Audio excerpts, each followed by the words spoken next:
Hi everyone, it's Deborah. I'm going to show you how to tie and prep a ribeye roast for cooking. Now you could either roast it or smoke it. In my case, I'm going to smoke this guy this morning. So I just keep a spool of butcher twine in my kitchen. You know, I don't know, it cost me $5. It'll last forever. I use it to tie up large roast like this, and then also like a pork loin roast. Sometimes you buy them pre-tied, which is nice, but it's really nice to have them tied up, and it allows for consistency while cooking.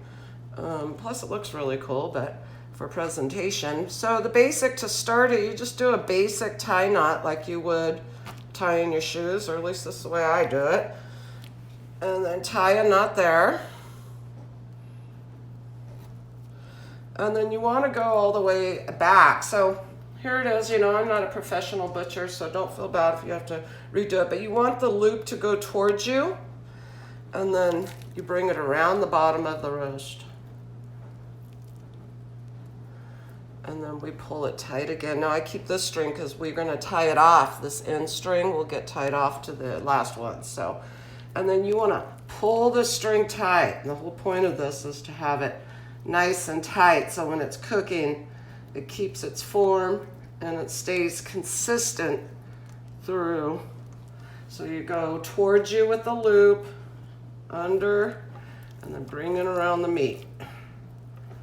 Now, I always tend to want to put the loop that way, so if it doesn't work, take it out and pull it towards you. And then you want to lift this string, get it tight around here, as you can see, and then again the loop towards you, under, and then do this all the way down. Pull that tight. So I'm going to finish this up. I'll come back when I get to the back. Okay, I'm back. So I've looped it all the way around. I wanted to show you how to finish it in the back. Now, you want to pull a string off your loop about the same length as your roast. Cut that off there, and then flip this guy over.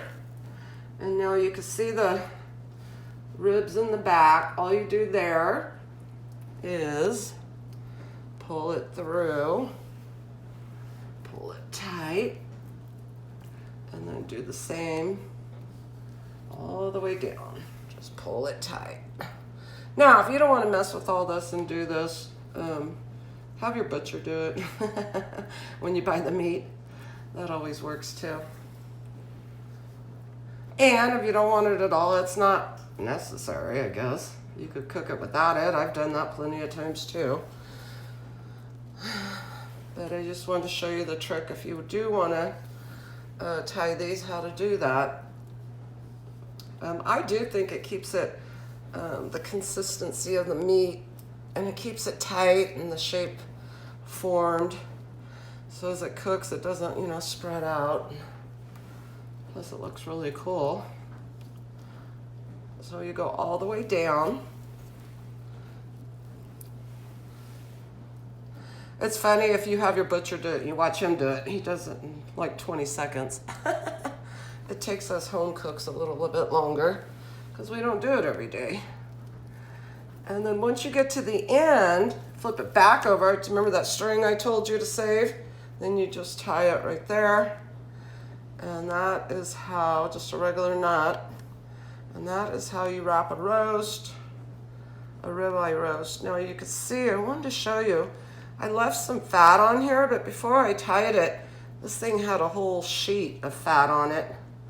So I carved some of that off. I like some of it for the flavor, but I'll show you how much I carved off before I tied it. So it's up to you, your preference, how much meat you want. Sometimes you want a little bit more oils to make some good gravies.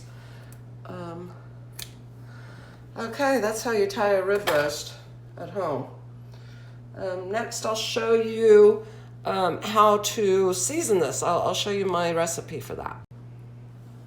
Okay, so I'm going to be preparing now the rub for the roast. I'm going to be smoking this. So what I've done for my blend is I have a half a cup of black pepper, 1/4 cup of garlic salt, an 1/8 cup of sage, and a 1/4 cup of paprika, and a tablespoon of cayenne pepper. Now my rule of thumb with spices and making rubs is max is 5 items. I know some recipes go crazy with a bunch of list of 8. I have just found with cooking to keep it simple. So 5 is the max I typically do when I'm doing my rubs. Some of the best meals I've ever cooked are just salt and pepper, to be honest with you, but I am putting a little bit more flavor in it today, and I'll show you how to rub this guy and get it ready. Okay, let's get going. So I had some crushed garlic that I'm just gonna rub on it. We do have garlic salt on here, so we don't need a lot of this. I just love that. It's the Italian in me. I just love the flavor of garlic. You can't go wrong. You can see on the back side, I didn't trim it that much because this is going to be on my smoker grilled down. And I like that to get charred really good when I'm smoking. So I kept the back side of I kept the fat on it, and the top side I trimmed off. So I rubbed it down with some garlic, and that's optional. Obviously, all of it's optional. You own the recipe.